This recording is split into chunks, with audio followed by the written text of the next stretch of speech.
کہ موجودہ حکومت کی کارکردگی جس طرح بھی ہے، عوامی نمائندے یا عوام اس وقت حکومت سے خوش ہیں یا نہیں ہیں، لیکن موجودہ حکومت کو ہر حال میں اپنے 5 سال پورے کرنے چاہیے، کیونکہ اگر خان صاحب 5 سال یہ پورے کر جاتے ہیں تو یقیناً اگلے الیکشنز میں عوام کے سامنے اپنی کارکردگی پیش کریں گے، اور پاکستان کے عوام کارکردگی کی بنیاد پر ان کو دوبارہ الیکٹ کریں گے یا ان کو ریجیکٹ کر دیں گے۔ یہ فیصلہ پاکستان کی عوام نے ہی کرنا ہے۔ اگر پاکستان کے عوام یہ موضوع سمجھے گی کہ خان صاحب اس وقت ان کے اہل نہیں ہیں، یا وہ خان صاحب جو کارکردگی ہے وہ بہتر طریقے سے سر انجام نہیں دے سکے، تو یقیناً پاکستان کی عوام ان کو ریجیکٹ کر دے گی۔ اگر پاکستان کی عوام یہاں پہ سمجھتی ہے کہ اس وقت عمران خان صاحب نے 5 سال پورے صحیح طریقے سے کارکردگی پیش نہیں کی یا ان کی توقعات پہ پورا نہیں اترے، تو یقیناً عوام ان کو ریجیکٹ کر دے گی، اور اس میں اپوزیشن کا ہی فائدہ ہوگا۔ اگر عمران خان صاحب اقتدار سے باہر ہوتے ہیں 5 سال بعد، تو اس میں اپوزیشن کا فائدہ ہوگا، اور پاکستان مسلم لیگ نون اس وقت جو اپوزیشن کی سب سے بڑی جماعت ہے وہ اس کا کریڈٹ سمیٹے گی کہ حکومت کی جو کارکردگی ہے وہ اس وقت اچھی نہیں ہے۔ 3 سال خان صاحب ہو چکے ہیں، 3 سالوں میں خان صاحب کی جو کارکردگی ہے اس وقت پاکستان کے عوام یا اپوزیشن اس سے بالکل بھی مطمئن نہیں ہے۔ لیکن اگر 5 سال بعد یہی جماعت میدان میں اترتی ہے تو یقیناً اس کا فائدہ پاکستان مسلم لیگ نون کو ہوگا، اور پاکستان مسلم لیگ نون اگلا الیکشن سمیٹنے میں کامیاب ہو جائے گی۔ لیکن اگر موجودہ حکومت کو اپوزیشن اقتدار سے ہٹانے میں کامیاب ہو جاتی ہے، یا اقتدار سے ہٹانے میں کسی بھی طریقے سے ہٹا دیا جاتا ہے، تو خان صاحب کے پاس ایک بہت بڑا نعرہ آ جائے گا، بہت بڑا ایک سٹیٹمنٹ آ جائے گی کہ مجھے تو حکومت پوری کرنے ہی نہیں دی گئی۔ اگر مجھے حکومت پوری کرنے دی جاتی تو یقیناً پاکستان کے حالات مختلف ہوتے، لیکن 3 سالہ کارکردگی کو اگر سامنے رکھا جائے تو یقیناً خان صاحب کی کارکردگی اس وقت اچھی نہیں ہے۔ شاید انہی باتوں کو لے کر مریم نواز کو بھی احساس ہو چکا ہے کہ اگر اس وقت ہم اقتدار میں آتے ہیں تو یقیناً ہم 2-2.5 سال میں پرفارمنس نہیں دکھا پائیں گے، جس کا ہماری سیاسی کیریئر کو انتہائی نقصان پہنچے گا، اور اس کا بلا شبہ خان صاحب کو فائدہ ہوگا جو اس وقت خان صاحب کو نقصان ہو رہا ہے۔ تو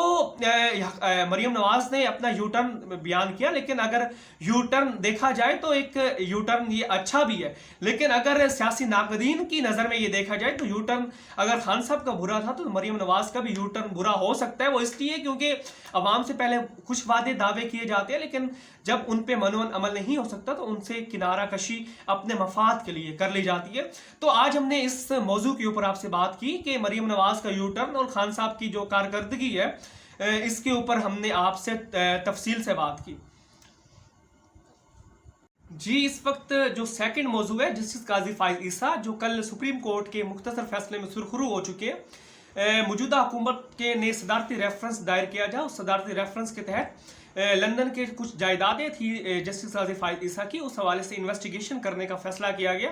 سپریم کورٹ نے کل ایک مختصر فیصلے میں جسٹس قاضی فائز عیسیٰ کو اس فیصلے میں اس معاملے سے سرخرو کر دیا۔ یہ فیصلہ 10 رکنی بینچ نے سنایا۔ سپریم کورٹ کے 10 رکنی بینچ معزز ججوں کے اوپر مشتمل تھا، جس میں 6 ججوں نے جسٹس قاضی فائز عیسیٰ کے حق میں فیصلہ دیا، اور 4 ججز نے جسٹس قاضی فائز عیسیٰ کی اس معاملے سے اختلاف کیا۔ تو اصل میں یہ معاملہ تھا کیا، میں آپ کو اس معاملے بتا دوں کہ 19 جون 2020 کو سپریم کورٹ آف پاکستان نے یہ فیصلہ، یہ معاملہ، یہ جو ایشو ہے جسٹس قاضی فائز عیسیٰ کا، یہ FIA کو بھجوانے کا فیصلہ کیا۔ یہ اس کی انویسٹیگیشن FIA ہی کرے، تاکہ جتنے معاملات ہیں اس معاملے میں انویسٹیگیشن ہے وہ FIA کرے، نہ کہ سپریم کورٹ کرے۔ اور جو 19 جون 2020 کا فیصلہ تھا وہ 7-3 کے ریشو سنایا گیا تھا، یعنی کہ 7 ججز نے اس فیصلے کو، جسٹس قاضی فائز عیسیٰ کا جو معاملہ ہے اس کو سپریم کورٹ سے FIA کو بھیجنے کا جو فیصلہ کیا تھا، مطلب اس کے حق میں رائے دی تھی، اور 3 ججز نے اس سے اختلافات کیے تھے۔ لیکن آج مطلب کہ جو ابھی موجودہ فیصلہ آیا ہے جسٹس قاضی فائز عیسیٰ کو سرخرو کیا گیا ہے، اس میں وہ ریشو جو 7-3 کی تھی وہ 6-4 سے بنی ہے۔ یعنی کہ اب یہ بھی آپ کو یہاں پہ ایک دلچسپ بات بتا دوں کہ اس وقت جو 7 ججز نے اختلافات کیے تھے اور فیصلہ FIA کو بھیجا تھا، تو ان 7 میں سے 3 ججز نے جسٹس قاضی فائز عیسیٰ کے اس جو ریفرنس تھا اس معاملے میں سپورٹ کیے، جسٹس قاضی فائز عیسیٰ کے حق میں فیصلہ سنایا ہے۔ یعنی کہ ان 7 میں سے جو آج 6 نے جسٹس قاضی فائز عیسیٰ کے حق میں فیصلہ سنایا، ان 7 میں سے 3 ان 6 میں شامل تھے۔ تو یہ ایک بڑی دلچسپ بات ہے، یعنی کہ معزز جج صاحبان نے اپنے فیصلے سے ہی اختلافات کیے ہیں. تو اب یہ فیصلہ جو حکومت کی طرف سے بھیجا گیا تھا سپریم کورٹ میں، حکومت بری طرح اس فیصلے میں ناکام ہوئی ہے اور حکومت یہ کیس ہار چکی ہے، اور جسٹس قاضی فائز عیسیٰ اس معاملے سے سرخرو ہوئے. اب یہاں پہ ایک دلچسپ بات یہ بھی ہے کہ موجودہ چیف جسٹس آف پاکستان نے جسٹس قاضی فائز عیسیٰ کو عمران خان وزیر اعظم عمران خان کے معاملات میں جتنا بھی ان کے معاملات کے ریلیٹڈ کیسز ہیں ان کو سننے سے انکار کر دیے کہ جسٹس قاضی فائز عیسیٰ عمران خان سے متعلق کوئی بھی کیس نہیں سن سکتے. اب یہاں یہ دلچسپ امر پیدا ہوتا ہے کہ پاکستان کا جو موجودہ آنے والے چیف جسٹس ہیں جسٹس قاضی فائز عیسیٰ، جنہوں نے 2023 میں آنا ہے، تو یقیناً اگر اس طرح کے معاملات خان صاحب یا تحریک انصاف اور جسٹس قاضی فائز عیسیٰ کے معاملات میں پائے جاتے ہیں، کے درمیان پائے جاتے ہیں، تو یقیناً اختلافات تو